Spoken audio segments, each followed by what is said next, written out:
সূরা বনী ইসরাইলের 23 নম্বর আয়াতে আল্লাহ তাআলা বলছেন যে ওয়াকাদা রাব্বুকা, ওয়াকাদা শব্দের অর্থ হলো আল্লাহ তাআলার পক্ষ থেকে সিদ্ধান্ত চূড়ান্ত হয়ে গেছে। রব্বুকা মানে তোমার রব, আল্লাহর পক্ষ থেকে। আল্লাহ তা'বুদু ইল্লা ইয়াহু, যে আল্লাহর বাদ দিয়ে আর কারো ইবাদত করা যাবে না। আল্লাহর বাদ দিয়ে আর কারো ইবাদত করা যাবে না, এটা আল্লাহর পক্ষ থেকে চূড়ান্ত সিদ্ধান্ত হয়ে গেছে। ওয়াবিল ওয়ালিদাইনি ইহসানা, এবং পিতামাতার খেদমত করা লাগবে বাধ্যতামূলক, এটাও আল্লাহর পক্ষ থেকে চূড়ান্ত সিদ্ধান্ত হয়ে গেছে। এরপর আল্লাহ তাআলা বলেন ইম্মা ইয়াবলুগান্না ইনদাকাল কিবারা আহাদুহুমা আও কিলাহুমা, পিতামাতার দুইজন অথবা একজন, পিতামাতা দুইজন অথবা একজন যদি বার্ধক্যে পৌঁছে যায়, ফালা তাকুল্লাহুমা উফিন, তাদেরকে এমন কোনো কথা সন্তান বলবে না যে কথা শুনে পিতা অথবা মা বৃদ্ধকালে কষ্ট পায়। উফিন শব্দের অর্থ হলো মনে কষ্ট পেয়ে, উফ শব্দ এরকম আওয়াজ হওয়া, যে মনে কষ্ট পাওয়া, ব্যথা অনুভব হওয়া। এরপরে পিতামাতা বার্ধক্য হয়ে গেলে সন্তানদের সামনে অনেক আচরণ এমন করে বলবে যে আচরণের কারণে সন্তানেরা পিতামাতার প্রতি রাগান্বিত হতেই পারে। এরপরেও পিতামাতাকে যেন সন্তান ধমক না দেয়, সেজন্য আল্লাহ তাআলা আবার আদেশ করলেন ওয়ালা তানহারহুমা, তাদেরকে যেন সন্তান পিতামাতার ব্যবহারের কারণে ধমক না দেয়। এরপরে আল্লাহ তাআলা বলছেন ওয়াকুল্লাহুমা কাওলান কারীমা, এবং পিতামাতার সাথে নম্র, ভদ্র এবং নরম কথা বলবে। ওয়াকুল্লাহুমা, ওয়া মানে এবং, কুল মানে বলো, লাহুমা মানে পিতামাতা, কাওলান মানে কথা, কারীমা মানে সম্মানজনক। পিতামাতার সাথে বার্ধক্যকালেও যেন কোনো সন্তান অসম্মানের কথা না বলে, সম্মান দিয়ে কথা বলে।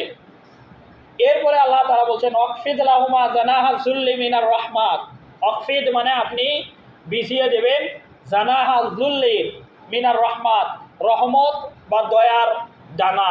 মানে ব্যাপারটা এমন, পাখি যেমন সন্তান তার বাচ্চাকে, পাখি যেমন তার ছোট বাচ্চাগুলোকে এই ডানা দিয়ে বাচ্চাগুলোকে ঢেকে নেয়, নিরাপত্তা দেয় বা মহব্বত করে, তাকে বাঁচানোর জন্য সর্বোচ্চ প্রচেষ্টা চালায়, একজন সন্তান যেন তার পিতামাতার বার্ধক্যকালে পিতামাতার ব্যাপারে এত অধিক দয়াবান হয়, সতর্ক হয়, যত্নবান হয়, সেই দৃশ্য আল্লাহ তাআলা বলছেন যে ওয়াকফিদ লাহুমা, তাদের জন্য আপনি বিনম্র হবেন, দয়া দেখাবেন এভাবে, জানাহা যুল্লি মিনার রহমাত, যেন পাখির ডানার মতো তাদের ওপরে আপনার সর্বস্ব যে সহযোগিতা, ভালোবাসা, স্নেহ, মায়া, মমতা পুরোটাই যেন পিতামাতাকে ঢেকে রাখে। এবং ওয়াকুর রব্বির হামহুমা কামা রব্বায়ানি সগীরা, এরপরে আল্লাহ তাআলা বলছেন পিতামাতার সাথে এইভাবে ব্যবহার করতে করতে এক সময় পিতামাতা মারা যাবে। পিতামাতা যখন মারা যাবে, সন্তান হিসেবে তার দায়িত্ব হলো ওয়াকুর রব্বির হামহুমা, আল্লাহর কাছে এমন বাক্য বলে দোয়া করা যে রব্বি, হে আমার রব, এর হামহুমা, যে পিতামাতার সাথে আপনি এমন দয়া করেন, কামা রব্বায়ানি, কামা মানে যেমন, রব্বায়ানি মানে আমার সাথে যেমন ভালো ব্যবহার করেছিল, সগীরা, সগীরান মানে হলো ছোট। মানে এটা ব্যাপারটা এমন, একজন সন্তান যখন জন্মগ্রহণ করে, সেই সন্তান যখন ছোট্টকালে তার পিতামাতার কাছ থেকে যেমন আদর, যত্ন, স্নেহ, ভালোবাসা পায়, আল্লাহর কাছে আমরা দোয়াতে এই কথাটাই বলি যে আল্লাহ, পিতামাতা মারা গেছে, আপনার দরবারে আমরা সুপর্দ করেছি, এই পিতামাতার সাথে আপনি সেই রকম ভালো ব্যবহার করেন।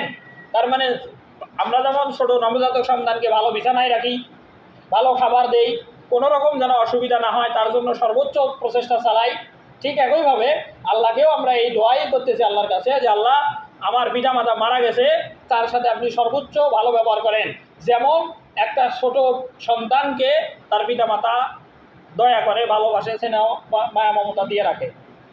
এরপরে 25 নম্বর আয়াতে আল্লাহ তাআলা বলছেন রব্বুকুম আ'লামু বিমা ফি নুফুসিকুম, রব্বুকুম মানে আমাদের আল্লাহ, আ'লামু মানে বেশি জানেন, বিমা ফি নুফুসিকুম মানুষের অন্তরে কি আছে, আমার অন্তরে কি আছে, আমি পিতামাতার সাথে যে ভালো ব্যবহার করি বা খারাপ ব্যবহার করি, এটা কি লোক দেখানো লৌকিকতা, না একেবারে আল্লাহ তাআলার হুকুম বাস্তবায়নের নমুনা? আমি আল্লাহর জন্যই, আল্লাহর হুকুম অনুযায়ী পিতামাতার সাথে সদ্ব্যবহার করতেছি, নাকি তাদের সম্পদ আছে সেগুলো যেন আমাকে বেশি দেয়, এই মানসিকতায় তাদের সাথে ভালো ব্যবহার করতেছি? এটা আল্লাহ বেশি ভালো জানে। রব্বুকুম আ'লামু বিমা ফি নুফুসিকুম, আমাদের অন্তরের ভিতরে কি গোপন লুকানো আছে এটা আল্লাহ ভালো জানেন।